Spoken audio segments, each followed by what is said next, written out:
Ni kiongozi mwenye tajriba katika ulingo wa siasa. Mwanasiasa ambaye amekuwa na ujasiri wa kuikabili siasa ya Kenya kadri inavyokwenda na wakati. Anachukua mpira ni goalkeeper Charity Ngilu. Anaweka pale. Amepiga mpira yuko mbele, kule mpira umepata Uhuru Kenyatta. Mpira. Anakaribu na Ruto na kile ameshika Ruto. Amempatia Mudavadi. Mudavadi anaenda na mpira. Amecheka tena, amepatia Kalonzo. Kalonzo Musyoka na mpira. Mpira Kalonzo Musyoka. Anampia Kalonzo. Anampatia Raila. Raila na mpira. Lakini kama wasemavyo Waswahili, hakuna mchele unaokosa dume.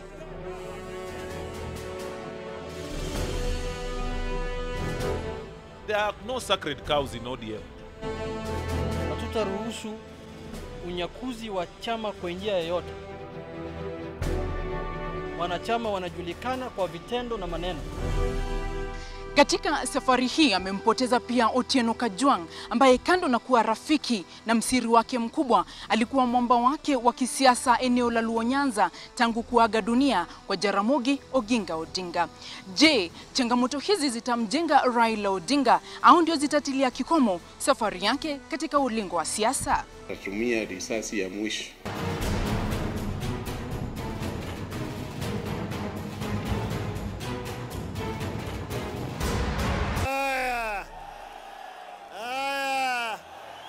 Ukakamavu wake wa kisiasa unahusishwa na babake Jaramogi Oginga Odinga, ambaye alitajwa kuwa simba wa kisiasa wa Luo Nyanza.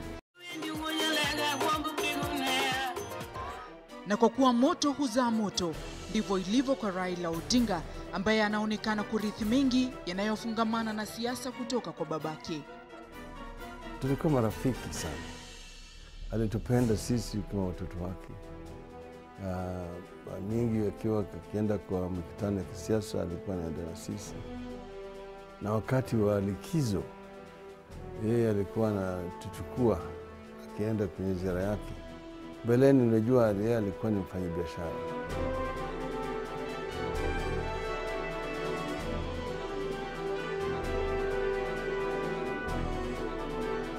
Alizaliwa katika boma la Mary Juma Odinga na Jaramogi Ajuma Oginga Odinga mwaka 1945.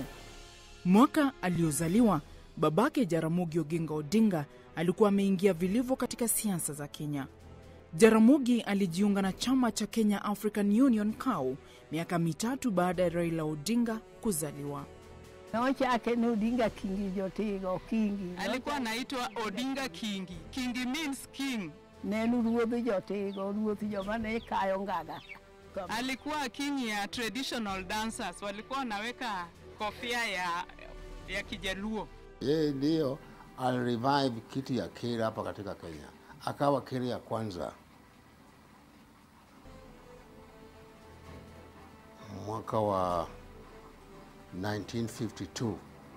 Wakati huu alianza mradi ya kujenga jengo la ukumbusho ya yule aliyekuwa diwani hapa Nairobi, Ambrose Ofafa, ambaye aliuawa hapa Nairobi.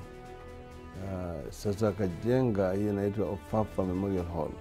Anazuru kwa mfano katika likizo nyingine alienda na mimi Uganda. Tukazuru Uganda yote tukichangisha pesa. Na ndugu yangu mkubwa Buru alienda naye Tanzania. Kwa hivyo na wakati hiyo alikuwa anafanya haya na vile vile anapiga siasa.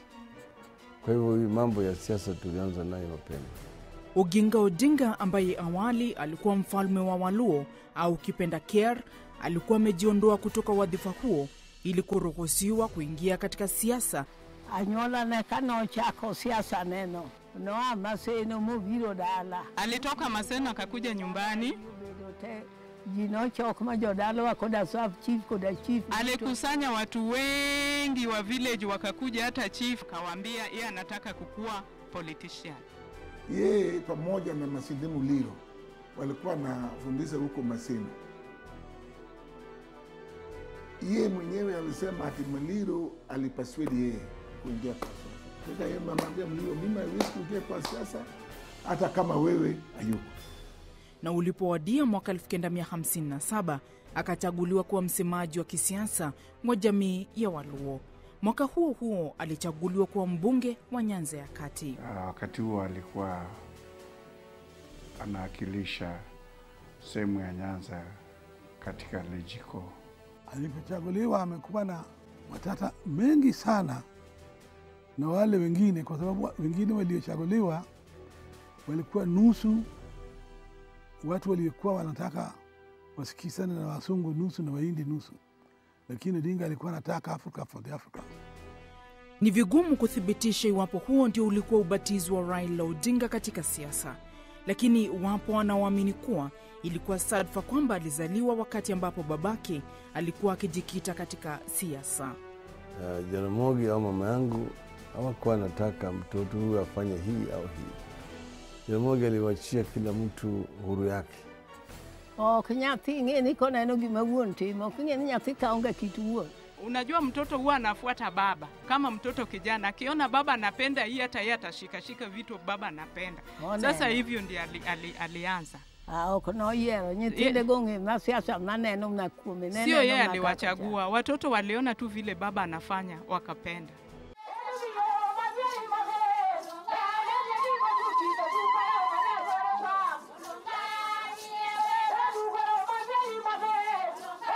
Hangependa Raila ndiye awe wa siasa kwa sana, angepafi ni uburu mkubwa, lakini aliniambia Odinga mwenyewe ya kwa Raila ndio itachukua uongozi. Sema kwa gani? Ya kwanza ulisema ni uburu. Anasema mama yake kama hajakufa, aliniambia wewe nimemfanya mtoto wangu kushikwa, kupigwa. Sasa mimi naenda kufa na yeye is in exile kwa sababu ya siasa yako. Kwa hivyo yeye ndio utampa yeye. Odinga aliniambia. So I had to tell people that Odinga wanted Raila to take over. Siasa imekuja peke yake. Manake nilianza siasa nikiwa mdogo, nikiwa mwanafunzi katika chuo kikuu. Ni familia iliyoenziwa na bado inaenziwa sana na jamii ya Waluo. Wengi wakisema ni kutokana na mchango na kujitolea kwa Jaramogi Oginga Odinga katika kufaidi jamii ya Waluo. Alijulikana kama Jaramogi kwa maana ya mtu wa watu wa Ramogi. Almost anybody who in a way came up to give them hope, you'd find people going in that direction. But that being as it were, is not to mean that it was the right thing to happen. Maybe it's got to do with the leadership deficit that the country has had. Kenya, in my view, remains a sleeping giant because of that. Mapenzi ya baba ya Raila ndio imemwendeleza watu, imeongoza watu Waluo wapende mtoto wa Jaramogi Oginga Odinga, Raila Odinga. Na tena pia ujuzi wake na ujasiri wake imefanya naye jamii ya Waluo kumpenda yeye.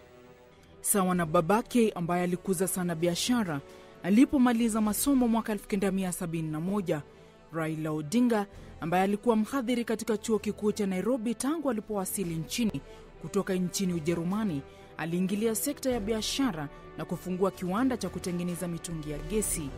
Mwaka wa 1974 akaingia katika halmashauri ya ubora wa bidhaa na kupandishwa daraja na kufanywa naibu mkurugenzi wa kiwanda hicho.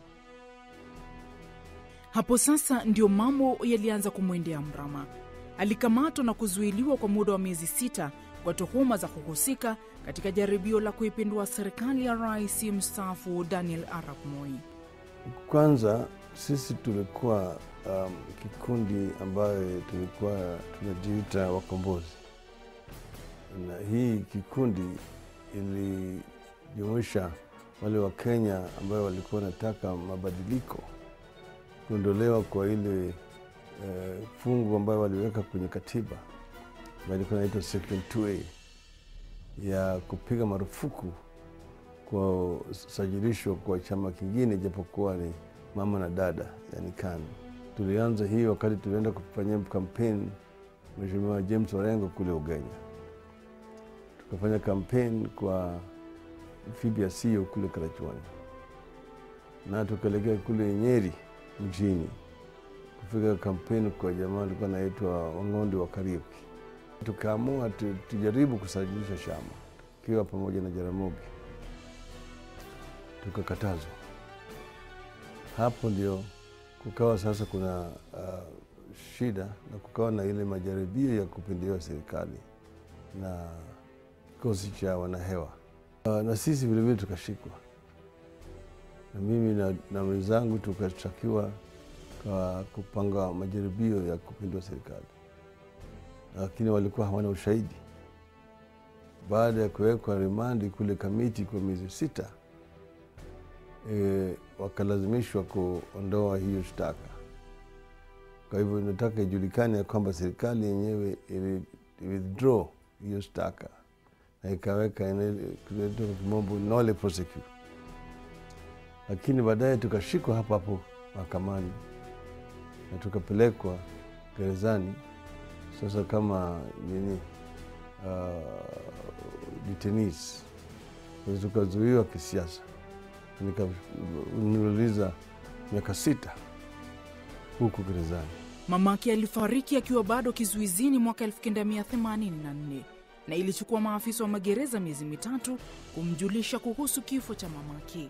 Wakati mama alipoaga, ndugu wangu mkubwa Dr. Oburu alinitumia mimi telegram kuniarifu ati mama ameondoka. Akauliza serikali iniruhusu niweze kwenda kuzika mama yangu. Hiyo telegram ilichukua miezi 3 kabla hawajanipatia. Walipokuwa wananiletea mimi hiyo telegram, jamaa alikuwa ananiangalia kimacho ikiwa kama ningekuwa ni mtu mwingine amenigosia. Lakini mimi nikajifanya mimi ni hasira zaidi. Alisalia gerezani hadi Februari mwaka 1988, lakini akajipata tena gerezani miezi 7 baadaye kwa tuhuma za kujihusisha na wanaharakati waliokuwa wakipigania mageuzi na mfumo wa vyama vingi. Torture chambers ambazo zimejengwa kuweka watu huko ndani. Mimi nimekuwa huko Nyayo House, nimekaa huko usiku 10 nikipigwa, nikiwekwa kwa maji na yale yote. Aliachiliwa huru mwaka 1989 na kukamatwa tena tarehe 5 mwezi Julai mwaka wa 90, siku 2 kabla ya maandamano ya 77 kufanyika. Alikamatwa akiwa pamoja na waziri wa zamani Kenneth Matiba na aliyekuwa wakati mmoja meya wa Nairobi Charles Rubia.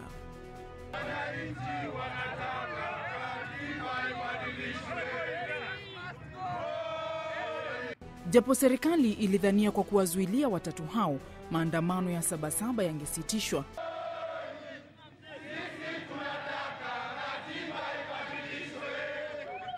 viongozi kama vile Martin Shikuku, James Orengo na Gitobu Manyara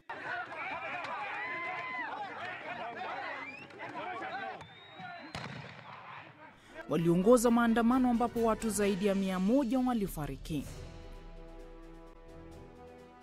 Raila Odinga aliachiliwa Juni 21 mwaka 1991.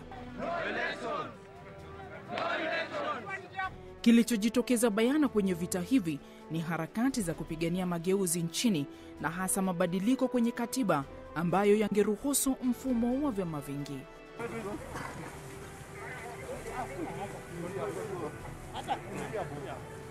When you're in a struggle, you cannot say that I'm going to win within 6 months or within a year. The struggle means that you remain in the struggle until you succeed.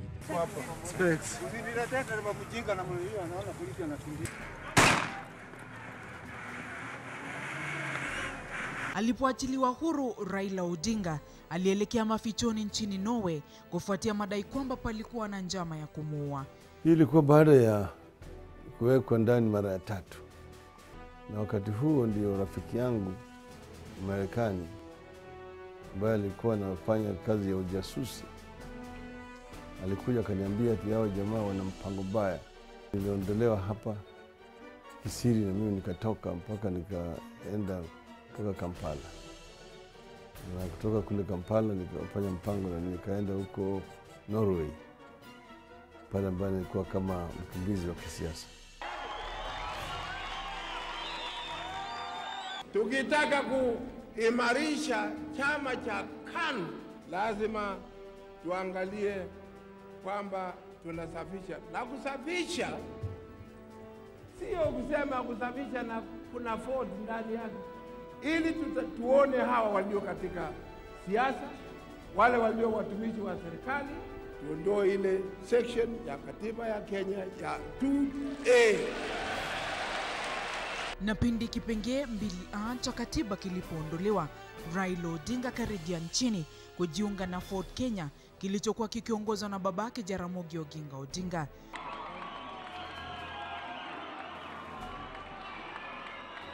Ford Kenya kilijitenga na Ford asili ambacho kilibaki kuongozwa na Kenneth Matiba. Kilichosambaratisha chama hiki ilikuwa ni tofauti baina ya Matiba na Oginga Odinga kuhusu taratibu za kumchagua mgombezi wa urais. Kenneth Matiba na Martin Shikuku walitaka uteuzi wa moja kwa moja. Wanachama wapendwa wa Ford Kenya, huku Oginga Odinga na Masinde Muliro wakipendekeza kuwa achaguliwa kwa njia ya kidemokrasia, na hapo basi Ford Kenya kikabuniwa.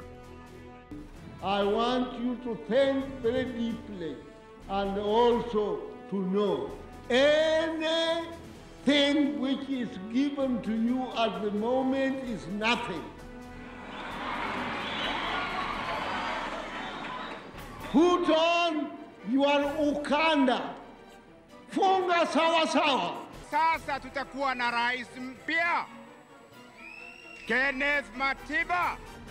Sisi kama Young Turks, tulikuwa naitwa Young Turks. Tulikuwa 5. Paul Mwite, Anyang' Nyong'o, James Orengo, Joe Ager na mimi. Wa 6 mwingine alikuwa ni Jaramogi.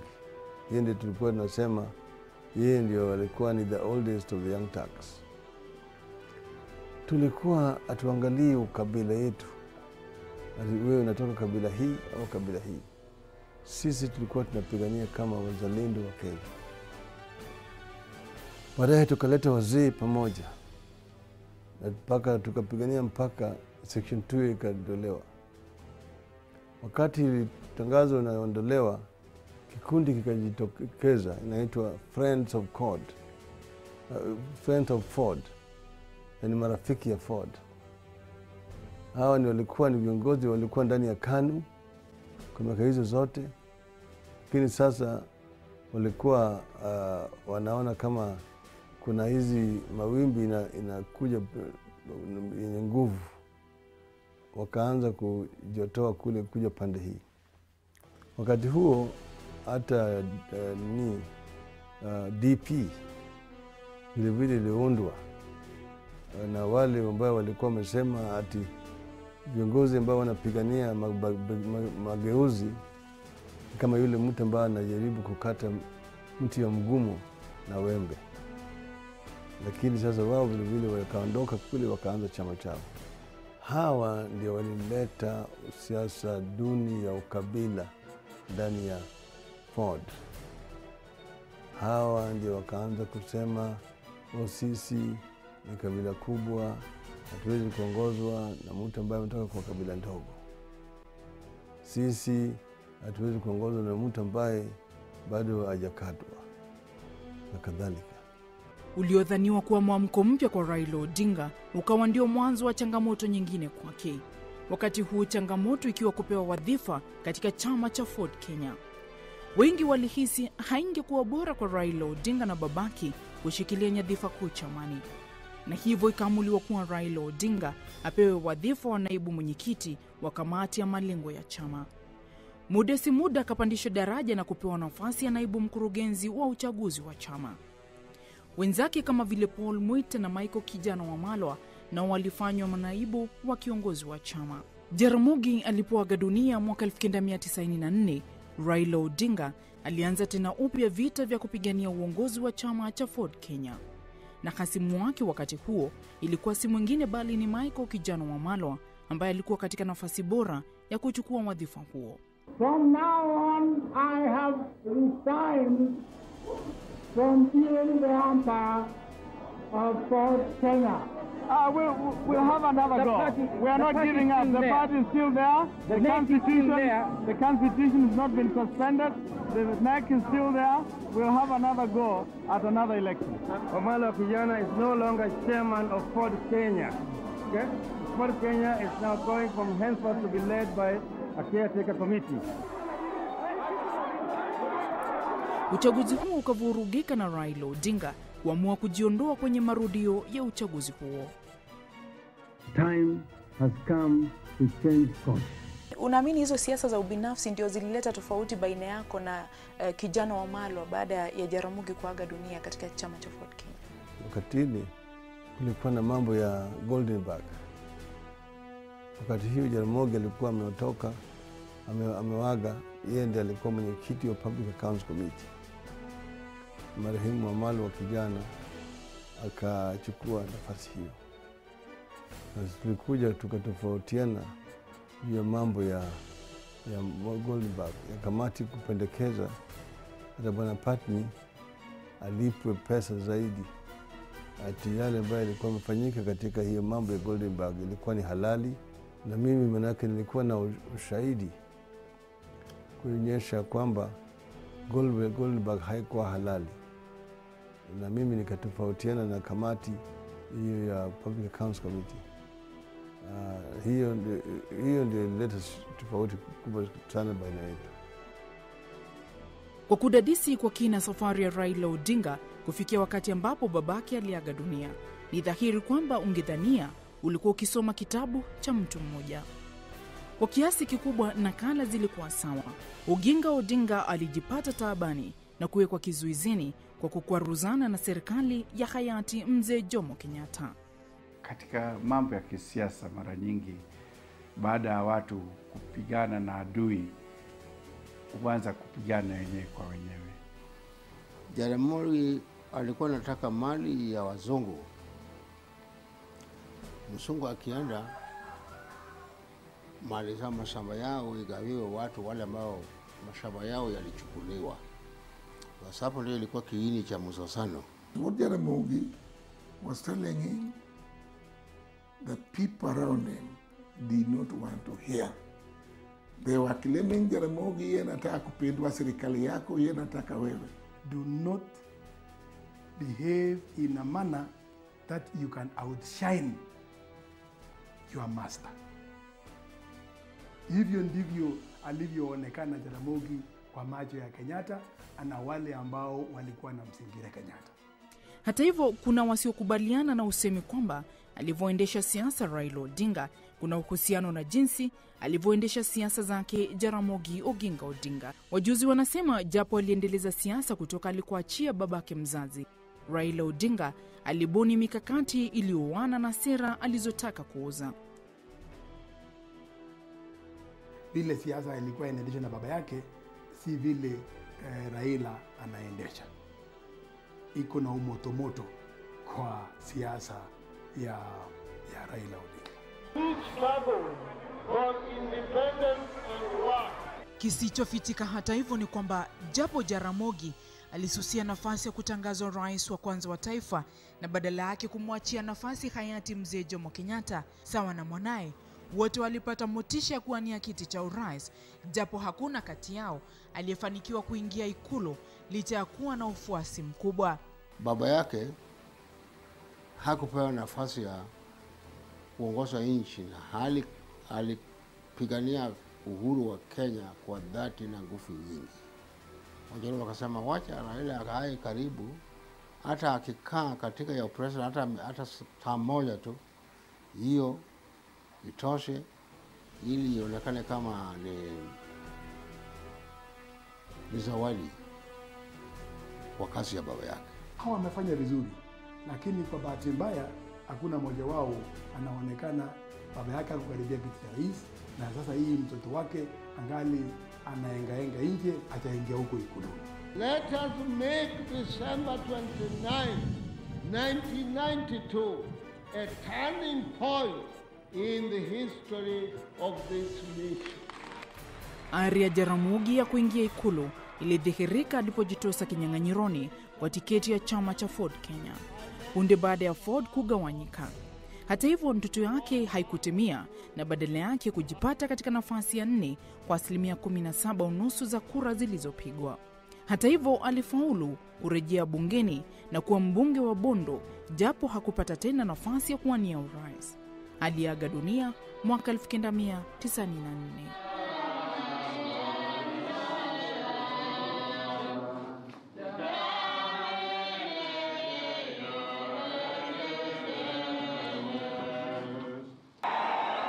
Yapata mwaka mmoja hivi baada ya Jaramogi kuaga dunia, Raila Odinga akafungua ukurasa mpya katika ulingo wa siasa. Alijiuzulu kutoka nafasi ya ubunge eneo la Lang'ata, nafasi aliyopata kupitia chama cha Ford Kenya, na kujiunga na chama cha National Development Party NDP. Niliona kwamba hakuna haja sisi kusukumana ndani ya chama kiwa kama tuna tofauti. Alifaulu kunyakua tena wadhifa huo kupitia tiketi ya chama cha NDP. Odinga aliwavutia wanasiasa wengine kutoka eneo la Nyanza, wakiwemo wabunge, katika kujiunga na NDP na kukifanya chama hicho kuwa chama kikuu cha upinzani bungeni. Kilipata umaarufu na uungwaji mkono eneo la Nyanza. Umaarufu wake ulifanikiwa kuwarejesha bungeni wabunge 21 baada ya uchaguzi wa mwaka 1997. Members of this party have placed a very great responsibility upon me to try to build this party to be a strong party that can be able to win the next general elections. Na huo ndio ulikuwa mwanzo wa safari yake ya kuingia Ikulu. Mwaka 1997 alijitosa uwanjani kupigania wadhifa huo, ambao pia uliwavutia wagombeaji wengine kama vile Mwai Kibaki na rais mstaafu Daniel Arap Moi. Hata hivyo, Raila aliridhika na nafasi ya 3 nyuma ya Moi na Mwai Kibaki.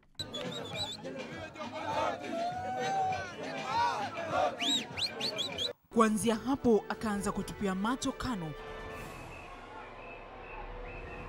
na mwaka 2001 akaelekeza wafuasi wake wa NDP katika chama cha baba na mama KANU, chini ya nembo maarufu ya jogoo.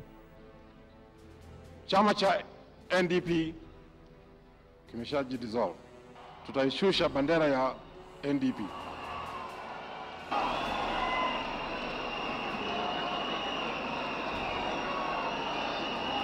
Then they raise the other one. They beat the man.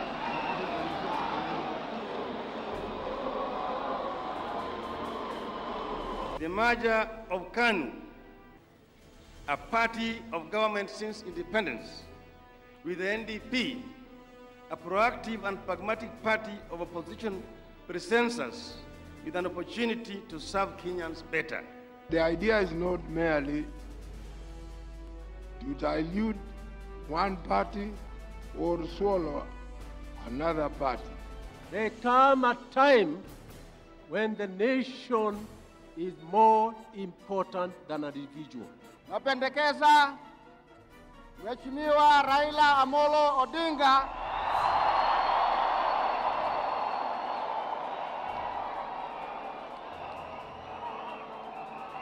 awe katibu mkuu. Hatua aliyoichukua ikampa nafasi ya katibu mkuu wa chama na pia waziri wa kawi chini ya serikali ya Moi. Mimi kwa mfano na wengine tukawa deputy. Moi alikuwa bado ni mwenyekiti, sisi tukawa pale deputies, Raila akakuja akawa secretary general. Kumbuka, katika vita vya kupigania mfumo wa vyama vingi alikuwa hasimu mkubwa wa utawala wa Moi. Lakini kwa kuwa hakuna maadui wa kudumu katika ulimwengu wa siasa, wakaamua kulisakata rumba la siasa kwa mahadhi ya taratibu. Moi baba wetu, ndiye taa Kenya.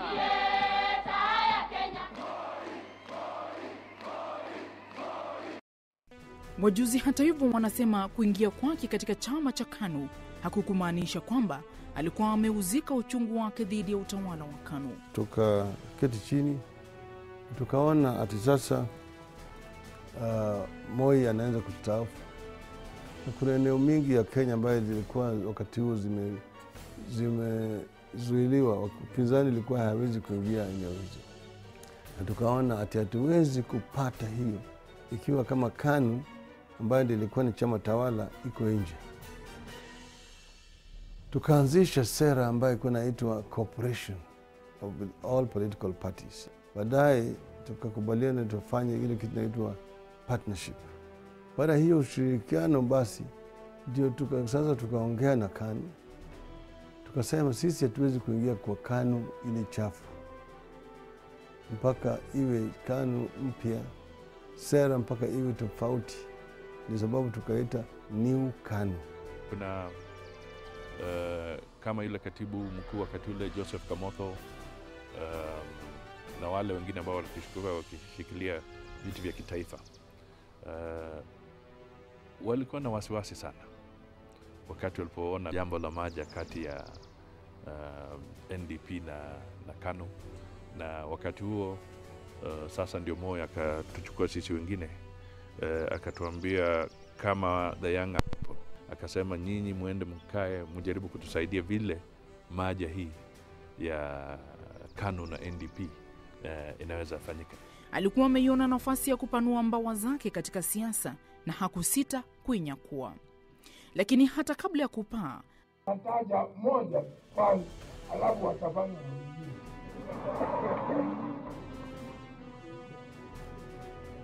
Na huyu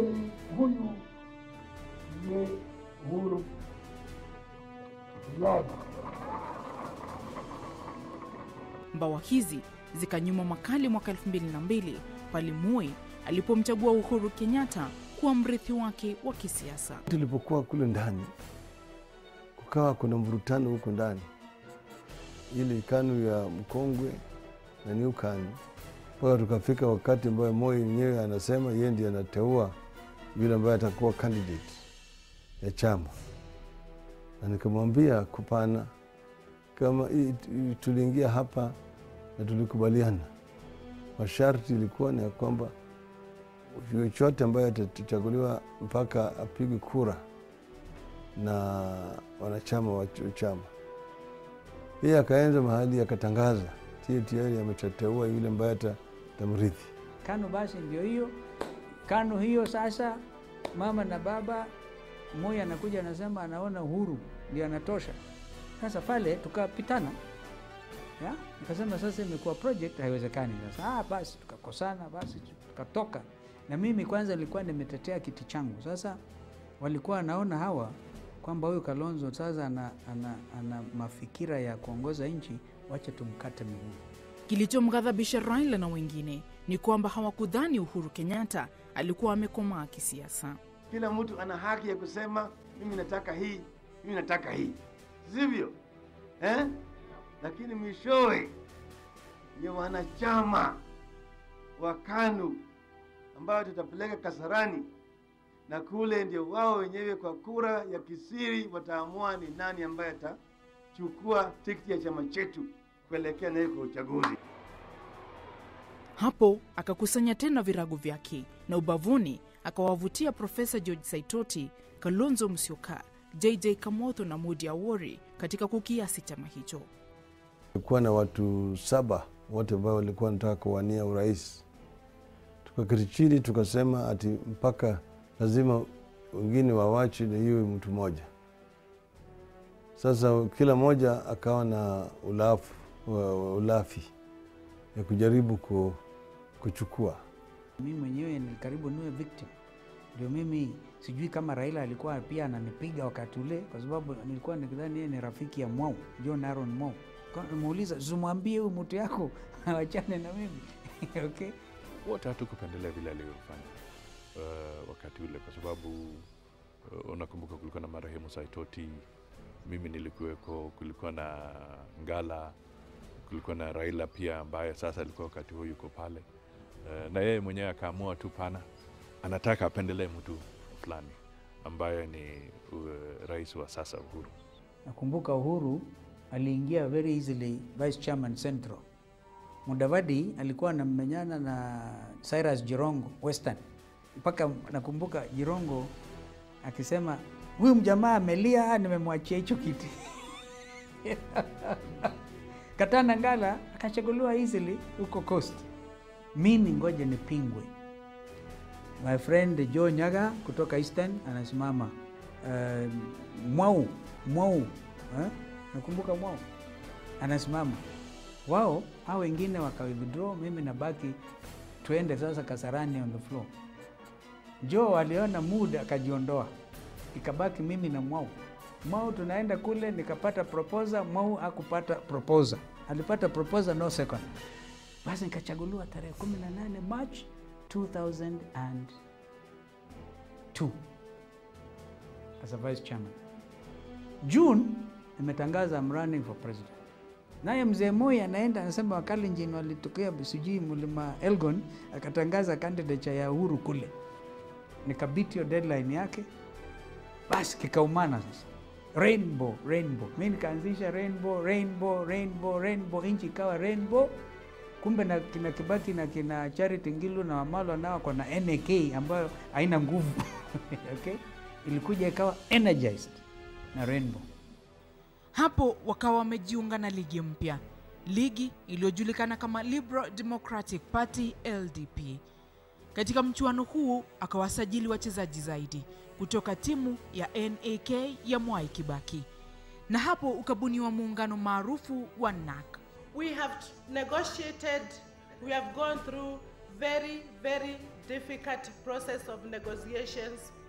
I know many of our friends may not have been happy with what we have been doing. We have been called names.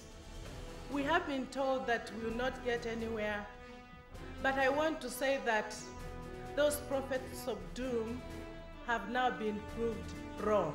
Rainbow and NAK are today in the same democratic boat.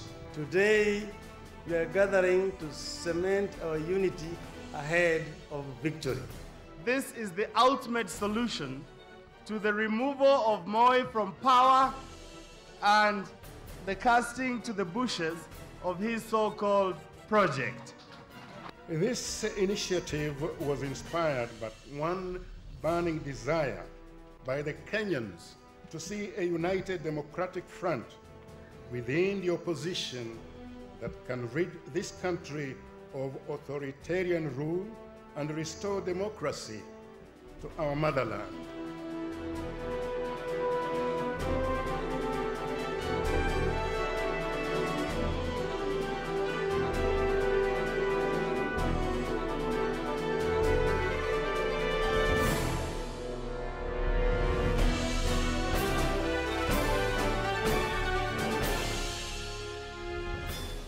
Katika makubaliano yaliyotiwa saini, Mwai Kibaki angesaidiwa kumwondoa mamlakani Daniel Arap Moi, kijana wa Malwa kufanywa makamu wake, na Raila Odinga kuvishwa jezi ya waziri mkuu. MOU inaweka wazi kwamba sasa tunakubaliana candidate ni Kibaki, tunampa point 3. Wamalwa vice president wa kwanza point 2, Kalonzo vice president point 2 kutoka kwa mlengo wa Rainbow. Naona Kibaki akatulilia sana, akatuambia alikuwa amepromise Wamalwa, afadhali sasa mimi nikubali Wamalwa haanze, lakini kwa sababu tutabandilisha katiba kwa miezi 3, basi tutakuwa na ile vice president mwingine. Raila prime minister point 2. Right? First deputy prime minister George Saitoti. Second deputy prime minister Charity Ngilu. Third deputy prime minister Kipruto Arap Kiro. Unaona? chief coordinating minister Uncle Moody Awori. Hiyo ndio ilikuwa tumekubaliana. Sasa ambao hawakuwa kule tuliposhinda, sasa Rainbow Coalition imeshinda, wengine hawakuwa wameshughulikia mambo haya, wakaingilia sasa. Na ikumbuke rais mwenyewe sasa akapata ajali, anashinda akate kwa wheelchair.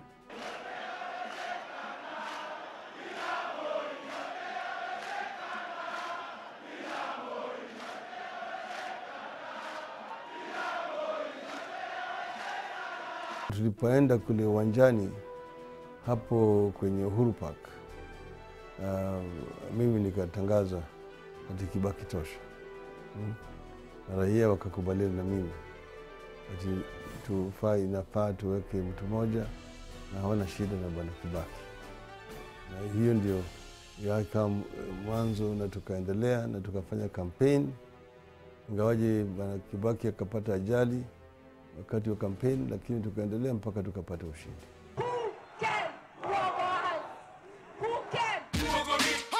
So guys, thank you so much for watching. That was part 1, or you can say part A. So let us tune in to part 2, which is going to be as soon as you can think about. Make sure you subscribe. Road to 100k subscribers. Till next time, bye bye.